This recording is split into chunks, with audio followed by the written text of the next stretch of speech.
Ahoy, sailors. This is your captain speaking. And we're back. We're back with some random talk here to just chill and enjoy and have super cringy openings to our videos instead of. God, my forehead, looks gigantic. What's going on with that? I look weird a little bit. I don't know why I'm wearing a hat inside in the summertime. Well, it's not summertime, it's spring, but it's warm.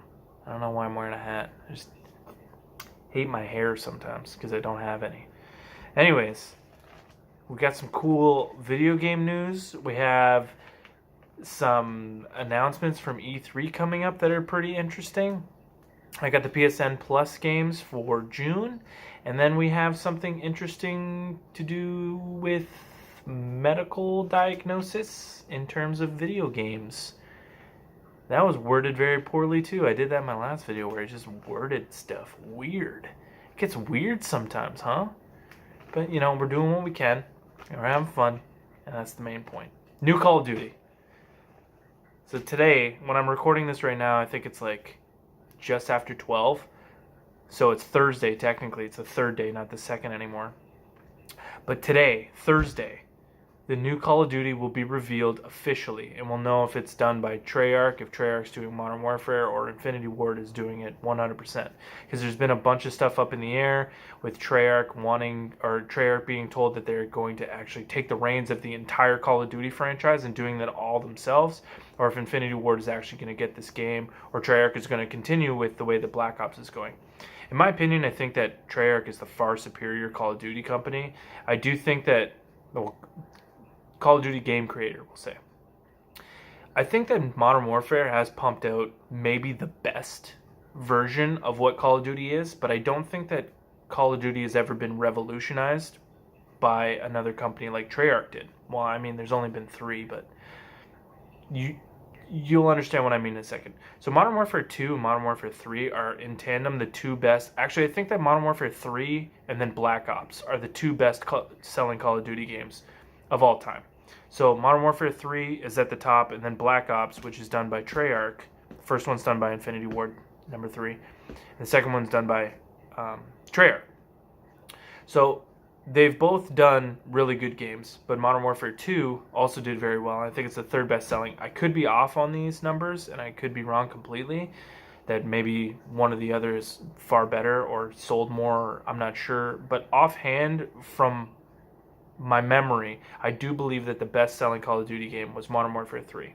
So, to point, it's not that Infinity Ward hasn't made good Call of Duty games, because they do make good Call of Duty games. They make good multiplayer games, but the multiplayer has kind of been shifted a little bit, and it's not as good as it used to be back in the day.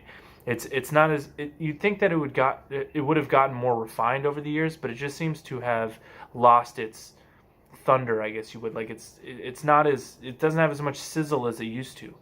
It's kind of slowing down, and it doesn't stay as fun. I used to play Call of Duty all year until the next one came out, and I would love Call of Duty. I played at least once a day, and I loved it. But now I don't find myself playing Call of Duty as much as I used to. Not that I don't like shooters, it's just that I don't find them as appealing as they used to be, because they kind of seem like the same old recycled games. Now, to say that, Treyarch is really the company that has made gigantic steps for the Call of Duty franchise. They came out with Zombies, they came out with that Alien Invasion, they came out with Blackout. So, I mean, in terms of what they've done alongside of making good multiplayers, they've also made people be able to have new ways to enjoy Call of Duty. People don't play it just for the multiplayer anymore. They come back and play Blackout. Modern Warfare, or Infinity Ward, has never done a game mode that has really had a mass amount of players coming just for that specific game mode that they've created. And I think for that reason, it makes Treyarch the better company between the two. Now, do I think it's smart that Treyarch makes a new game every year? No. I think that it's better to have the two companies working in tandem, where they can work on the game for a year, 2 years, in order to get a better product out, because I don't want a rushed game. I don't want a rushed experience, and I want them to come out with stuff that constantly revolutionizes the game itself. It's very important for that to happen. Games need to adapt in order to have people come back and play them. It's important. So although I like the idea of Treyarch taking the reins and being able to do that, I think that Treyarch needs more time, and I don't think that Call of Duty games will have a long enough lifespan to last 2 years. I think that Call of Duty games are a lot like sports games in that aspect, where every year there needs to be a new sports game, there needs to be a new Madden, there needs to be a new NHL, a new MLB, a new fighting game, a new Call of Duty in order to stay in that area of what they're doing, because I don't think that they have that long of that shelf life. I just repeated myself. So that's cool and all, but we'll see what happens. I really do hope that Infinity Ward is making that Call of Duty, because I don't want a rushed Treyarch project. I want these companies to be able to do what they have with their full potential. Going on, we have the PS Plus games for June. I almost forgot what month we were in there for a second. So June. So the first game we have is Sonic Legends. I think it's called Legends. Basically, it's a rehash of the old Sonic game. Sega did really well. It got good reception when it came out. But again, not a lot of people are diving into their bank accounts so they can pull out and play Sonic. But that's still pretty cool. I'll probably download it because I like Sonic as a kid. It's fun. It's something to do on the off time when I'm not playing something else. The other game is Borderlands, the Handsome Jack Collection. Now, this is a huge one. A lot of people probably already have this game bought, so they'll be a little bit upset. But those who don't have a really good chance to play Borderlands 1, 2, and the prequel before Borderlands 3 comes out. It's huge because Borderlands is actually super awesome. I'm not a gigantic fan of the graphics, but I am a gigantic fan of how the games are. It's a good shooting RPG that has lots of depth to it. The characters are funny. That's, got violence to it. It's just drawn in like a comic book style. I think I forget what gaming company does. A lot of people know the gaming company offhand, but the gaming company does have success. Like, they do some of the Walking Dead and the Game of Thrones, like or the Wolfgang stories. They have like a bunch of sub games that they've done, and that artwork does get good reception. I'm just not a gigantic fan of watching a comic book play out like that, but the graphics really don't need to be there because it's got cartoony graphics and they still work out. So if you never had the chance to play any of the Borderlands games and you're interested in playing 3, you have your chance to play all of the Borderlands collection right now, and they are fantastic games. There's also a new DLC coming out for Borderlands 2, which is supposed to be huge, and it's leading in to the beginning of Borderlands 3. So basically, they have Borderlands 1, they have Borderlands 2, and then they have Borderlands prequel, which is before Borderlands 1. And then they're releasing the Borderlands 2 DLC coming up very soon. It'll probably get a release date at E3, because E3 is coming up. And they'll announce it, and basically that's the time frame between 2 and 3. So you'll be able to get all that time in there and enjoy everything, and it's going to be awesome, and it's free. The DLC isn't, so don't get your hopes up. I'm not saying the DLC is free. I'm saying that the Handsome Jack Collection for June is one of the free games, and you should hop on it if you got the chance. Moving on, Blizzard is announcing that they have a big announcement for Overwatch coming up at E3, and this just got announced yesterday, I believe. Overwatch is a big fan favorite game, and won Game of the Year like 2 years ago or 3 years ago. I forget exactly when it was. I was never a big fan of Overwatch, but a lot of my buddies that I game with did and still are fans of Overwatch, and I still see a lot of people on my friends list playing it. I think that it's an outdated game, and I don't think that it's ever had much to it, but it's fun, and it was fun when you get a bunch of friends together to play it. It's one of those good games. It's one of those control style shooting games, and they got fun characters and cool things. I just think that it's a little bit degenerate the way that it is, because you can't always play the characters that you want. You really have to play your characters based off of the enemy characters, which adds an element to strategy to it, but it's not necessarily what it is. It's like if I like using the AK in Call of Duty, I just use the AK because it's my favorite. You can't really do that in Overwatch every game. You have to really put some strategy into it. So again, that's good in some ways, but it's also degenerate because it forces you to necessarily play something or play style that you don't want to play.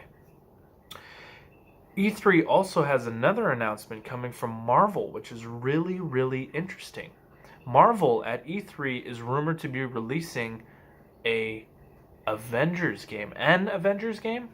The Avengers game? They're rumored to be releasing an Avengers game. An Avengers game. Oh man, that was bad. Anyways, there's a rumor that at E3, I'm repeating myself again, that Marvel will be releasing an Avengers game. This game will be done by Square, which is very good to hear because Square puts a lot of effort into their games. So I think that graphic-wise, this game is going to look absolutely beautiful. And with the success of Infinity War and Endgame, there's going to be a lot of people looking into this. Now, this game is completely separate from the Iron Man VR game that's coming out, which will be announced at E3 also, but everybody knows about that already. The Iron Man VR game is something I'm not really going to get behind. I'm not a fan of VR yet. I think that we're not ready, and it's not ready to take that step forward. So, going along with superhero games, personally have always felt like superhero games haven't really reached their peak. There's been some good ones here and there, like that Wolverine game, like back in like 2006 was pretty good, and you know, Spider-Man games used to be good before, but really like stepping out of all the superhero games that have been out, I don't really see any of them being that great, except for the Spider-Man game that came out last year.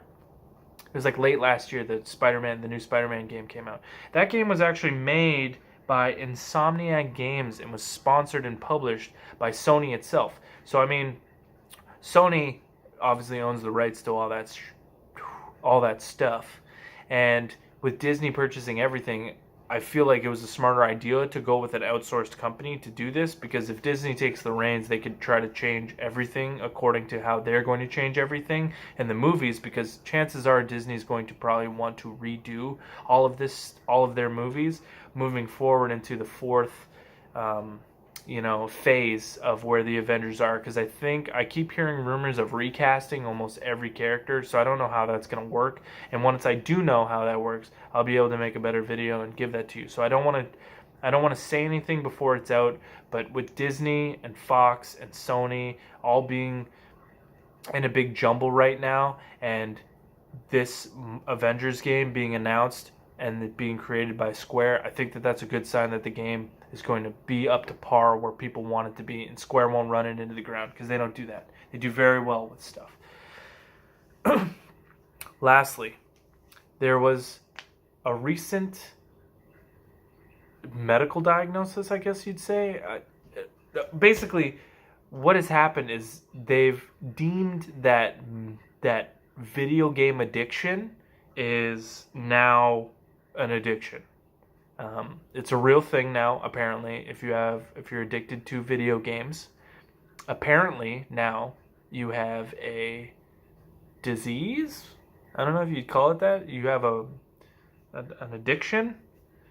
It's tough because, like, when you think of addiction, you sort of think of, like, you know, you need your coffee in the morning, or you think all the way over to drug addicts. Now, I'm not going to get into if addiction is disease, because I have a feeling about that, and I'm sure a lot of people feel differently about stuff, but they haven't necessarily experienced everything the way that I necessarily or another person have. But in terms of definition-wise, they are the same thing. Not to start an argument, but if you're considering video games as an addiction, and now it's a mental disorder, I guess you'd say, I guess that's a better way of saying it. If you're considering having an addiction to video games a disorder, you have to look at it from a whole bunch of different points of views. Like, if being addicted to playing video games is a disorder, is sitting on your phone and being on Facebook all day a disorder? Is, you know, doing your makeup every day, staring at a mirror a disorder? Is, because you do that every day. You know, one thing is out of enjoyment, and the other one is leading to an enjoyment or making yourself feel better. So I'm not necessarily sure where that line is. Like, where do you cut that line? Who decides what is considered an illness and what isn't? Video games bring joy to people, and yeah, sometimes they can lead to people having, you know, discomfort at home or trouble at home. You know, relationships kind of break down because, you know, maybe a boyfriend or girlfriend plays too many video games and you're not paying attention to you. Maybe you spend all your money on video games. I'm not really sure what it is or where they narrowed that down, but I just don't necessarily agree with putting that sort of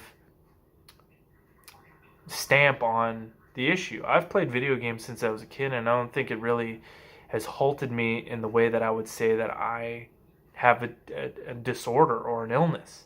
I don't think that it deems that. I'm a pretty normal individual and I can still go about my everyday life, and I don't think that video games would ever be a reason why somebody has those problems. Like, a person who reads a book doesn't have those problems. They don't end up having disorders. Like, it's not, I don't understand. I would love to know more about who did this research or why they consider it an illness now, because it's just confusing. It doesn't make any sense to me. And if you're a person who's addicted to video games and has to play them every day, I don't think that there's anything wrong with you. I think that in this life, you need an escape. Everybody has enjoyment and they have escapes and they have things that make them happy. And that's what you really have to look at. And if you're looking at everybody who has enjoyment, or everybody who has something that adds enjoyment to their life, has an issue or an illness or a disorder based on how much time they spend on that, then everybody's got a problem then, right? But I don't think that's the case. I think we're all normal and we all have our kinks and whatever you want to call it, but whatever brings you enjoyment, nobody should ever be trying to take that away from you. And that is my little bit of advice for the day. Oh, damn it. I was supposed to have a quote and I didn't even think of a quote. I guess I could just do like one off the top of my head. What about like one that everybody knows? See if I can think of one quick before I'm just like sitting here rambling in my videos. What about John Lennon? John Lennon, like, life is what happened. Life is what happened. Life is what happens when you're busy making other plans. I always kind of love that quote because it's kind of like, it's just cool. Like it's a good quote because it's true. It's, like when you're making plans and you're setting goals for yourself, it's really what happens in between those moments that life really is, right? Like, it's not about the destination really, it's about the journey. And that's basically what the saying is about. It's a good saying, and it comes from a guy who's a smart guy, who's a beautiful mind. He's gone far too soon, and I don't know how the world would be if we had it would be a different place, right? But I hate thinking about stuff like that. It's way too deep. Anyways, I love you guys. I appreciate everything. I hope everybody views this video and likes it. I hope I didn't ramble too much. I feel like I really did this time, but I also felt like I got some good stuff in. If you have anything to add or anything you want me to talk about, the controller, if you will, is in your hands. And you can send me a message. You can comment on this post and you can say, hey, please talk about this, or hey, give me your opinion on this. I love that stuff, and I love getting critiques from you guys, as long as they're not like, oh, you're a stupid shithead, you should stop doing these. As long as it's nothing like that, then we're good. Okay? Anyways, thanks everyone, and please like, share, and subscribe for the videos. You know what to do. Thanks, bye.